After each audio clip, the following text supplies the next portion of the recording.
கார்த்திகை தீபம் சீரியல்ல ஒரு குட்டி ப்ரோமோ வந்திருக்கு. என்ன நடக்க போகுதுன்னு பார்க்கலாம். வாங்க வீடியோக்குள்ள போலாம். ஏன்னா எனத்தோட சேரும் சனத்தோட சேருமா அந்த கதையாவில் இருக்கு இந்த ரம்யாவோட கதை. ஐஸ்வர்யா அத்துமீறி ஆபீஸ்க்குள்ள நுழைஞ்சது மட்டும் இல்லாம தனக்கு எதிராக சதி வேலை பார்த்துருக்காங்கன்னு தெரிஞ்சிருந்தும் அந்த அம்மா கிட்ட இந்த அம்மா உட்காந்து நியாயம் கேட்குறாங்க. அதுவும் பெரிய ஆலோசனை கேட்குறாங்க. ஐஸ்வர்யா சொல்றது சரியாத்தான் இருக்குமோ அப்படிங்கிற மாதிரி தலையசிக்கிறாங்க. என்ன நடந்ததுன்னு பார்க்கலாம். அந்த கடைசி திங்கட்கிழமை சிசிடிவி ஃபுட்டேஜை எடுத்து காட்டுங்க அப்படின்னு சொல்லிட்டு ரம்யா பார்க்குறாங்க. அங்கே பார்க்கும்போது ஐஸ்வர்யா வந்திருக்காங்க. ஐஸ்வர்யாவை நான் இது வரைக்கும் பார்த்ததுலையே, யார் இவ? இவ எதுக்காக நம்ம கம்பெனிக்குள்ள வந்து நம்ம வாழ்க்கையில தலையிட்டு இருக்கா? இவ யாரா இருக்கும் அப்படின்னு யோசிக்கிறாங்க ரம்யா.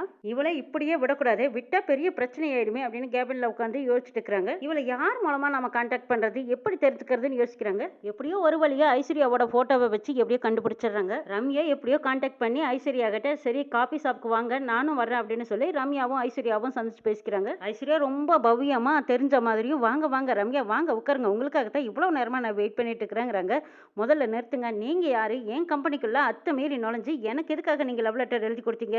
கார்த்தி எழுதி கொடுத்த மாதிரி கொடுத்துருக்கீங்களே, உங்களுக்கு எனக்கு என்ன சம்மந்தம்னு கேட்குறாங்க. ஆரம்பத்தில் கொஞ்சம் ஸ்பீடாகவும் போர்ஸ்லாகவும் பேசுறாங்க. ஐஸ்வர்யாவுக்கு தான் யாரு எப்படி எப்படி ஆஃப் பண்றதுன்னு தெரியுமே. இல்லைங்க, உங்களுக்கு நான் நல்லது தான் பண்ணியிருக்கேன், உங்களுக்கு ஒன்று நான் கெடுதல் பண்ணலைங்கிறாங்க ஐஸ்வர்யா. எது எனக்கு நல்லது பண்ணீங்களான்னு கேட்குறாங்க ரம்யா. தீபா யாரு தெரியுமா? என்னோட பெஸ்ட் ஃப்ரெண்டு. அவளோட புருஷங்கிட்ட என்கிட்ட பேசுற மாதிரி நீங்க எதுக்காக இப்படி லவ் லெட்டரை எழுதி மாற்றி கொடுத்தீங்க? அத்துமீறி என்னோட ஆஃபீஸில் நுழைஞ்சதே பெரிய தப்பு. அதுலேயும் என்னோட லைஃப்பை பற்றி நீங்கள் இப்படி எல்லாம் தெரிஞ்சுக்கிட்டு இந்த மாதிரி கோல்மால்தனம் பண்ணீங்கன்னு கேட்குறாங்க ரம்யா. உன் ஆஃபீஸில் வேலை பார்த்துட்டு இருக்கிறானே கார்த்தி, அவனுக்கு நான் அண்ணி தான், நான் அந்த வீட்டோட 2வது மருமகங்கிறாங்க.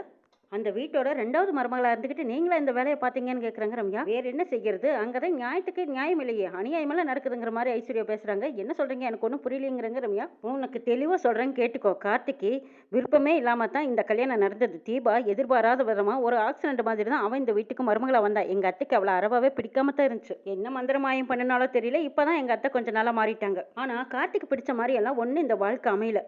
கார்த்திக் இருக்கிற அந்தஸ்துக்கும் அவனோட டேலண்ட்டுக்கும் அவன் இருக்கிற அழகுக்கும் பர்சனாலிட்டிக்கு தீபா கொஞ்சம் கூட பொருத்தமே இல்லாதவ. அதுவே நீயா இருந்திருந்தா இன்னும் சூப்பரா இருந்திருப்பீங்கிறாங்க ஐஸ்வர்யா. எங்க அத்தை கார்த்திக்காக எப்பேற்பட்ட கோடீஸ்வர வீட்டு பொண்ணெல்லாம் பார்த்து வச்சிருந்தாங்க தெரியுமா? கார்த்தியோட கல்யாணத்தை ஒரு கனவாவே ஒரு லட்சியமா கூட வச்சிருந்தாங்க. ஆனா தீபா எப்படியோ எங்க குடும்பத்துக்குள்ள யாருக்குமே பிரியம் இல்லாம இஷ்டம் இல்லாம அவ இந்த குடும்பத்தில் நுழைச்சிட்டா. ஆனா இப்ப நல்லா யோசிச்சு பார்த்தா எங்க அத்தை என்னெல்லாம் எதிர்பார்த்தாங்களோ அவ்வளவு திறமையும் உங்ககிட்ட இருக்கு ரம்யா. எங்கள் அத்தை ஆசைப்பட்ட மாதிரி கார்த்தியும் உங்களோட சேர்த்து வச்சா அவன் வாழ்க்கை நல்லா இருக்கணும், நான் நல்ல எண்ணத்துல தான் யோசிச்சேங்கிறாங்க. உங்கள் வாழ்க்கை முக்கியமா தீபாவோட வாழ்க்கை முக்கியமானு நீங்கள் நல்லா யோசிச்சு பாருங்க. உங்கள் வாழ்க்கை தான் முக்கியம். நீங்கள் மட்டும் கார்த்தியோட இருந்தீங்கன்னா கார்த்தியோட வாழ்க்கையும் நல்லா இருக்கும், உங்களோட வாழ்க்கையும் நல்லா இருக்கும். ஆரம்பத்தில் கார்த்தி தான் உங்களுக்கு மாப்பிள்ளையா பார்த்தாங்களாமே. நான் நேரடியாக உங்களை பார்த்து இதெல்லாம் என்னால் சொல்ல முடியல, அதனால தான் நான் இப்படியெல்லாம் நடந்துக்கும்படி ஆயிப்போச்சு. ஆனால் இன்னைக்கு தான் அதுக்கான சந்தர்ப்பம் வாய்ப்பும் கிடைச்சிருக்கு. அதான் உங்ககிட்ட நான் இவ்வளோ விளக்கமாக சொல்லிட்டு இருக்கேன். கார்த்தியோட வாழ்க்கையில் நீங்கள் இருந்தால் மட்டும்தான் நல்லா இருக்குங்கிறாங்க ஐஸ்வர்யா. தீபா சம்மந்தமே இல்லாமல் எங்கள் குடும்பத்தில் நுழைஞ்சதுனால தான் இப்போ கார்த்தி கஷ்டப்பட்டுக்கிட்டு இப்போ உங்கள் கம்பெனியில் வந்து வேலை பார்த்துட்டு இருக்கான். கார்த்தியோட வாழ்க்கை நல்லா இருக்கணுங்கிற எண்ணத்தில் தான் நான் உங்களுக்கு கார்த்தி லவ் லெட்டர் கொடுத்த மாதிரி கொடுத்தேன். நீங்கள் எப்படியாவது கார்த்தியை ஏற்றுக்குவீங்கிற நம்பிக்கை எனக்கு இருக்குங்கிறாங்க ஐஸ்வர்யா. கார்த்திக்கு நல்ல ஒரு எதிர்காலத்தை நீங்கள் கொடுப்பீங்கிற நம்பிக்கையில் தான் கார்த்தி கிஃப்ட் கொடுத்த மாதிரியும் கார்த்தி லவ் லெட்டர் கொடுத்த மாதிரியும் அவனை உங்கள் மனசில் நான் பதிய வச்சேங்கிறாங்க ஐஸ்வர்யா. ஐஸ்வர்யா ஆசையை வளர்த்து பேசும்போது ரம்யாவும் யோசிக்கிறாங்க. அவங்க அப்பா சொன்னதையெல்லாம் யோசிச்சு பார்க்குறாங்க.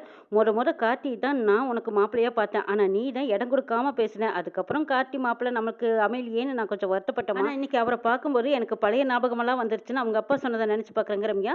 அருமையான வாழ்க்கையை நீங்கள் தான் மிஸ் பண்ணிட்டீங்க அப்படின்னு ஐஸ்வர்யா சொல்ல ரம்யாவுக்கு ஆசை வளருது. உங்களுக்கு இருக்கிற அழகுக்கு திறமைக்கு வசதி வாய்ப்புக்கு கார்த்தி மட்டும்தான் சூட் ஆகுவான். கார்த்தி மாதிரி ஒருத்தன் உங்களுக்கு ஜோடி அமைருக்கு நீங்கள் கொடுத்து வச்சிருக்கணும். கார்த்தி அறிவுலையும் கெட்டிக்காரன் அப்படி எப்படின்னு ஏதோ ஐஸ்வர்யா சொல்ல ரம்யாவோட மனசுலையும் ஆசை வளர்ந்துட்டு இருக்குது. ரம்யா யோசிக்கிறத பார்த்தா எனத்தோட சேர்ந்துருச்சு. ஐஸ்வர்யா உருவாக்கின இந்த கொசு பறக்க ஆரம்பிச்சிருச்சு. இந்த கொசுவை விரட்டுறதுக்கு இனி தீபாவும் கார்த்தியும் என்னெல்லாம் போராட வேண்டியிருக்கோ அப்படிங்கிறதையும் நம்ம வரை சொல்ல பார்க்கலாங்க.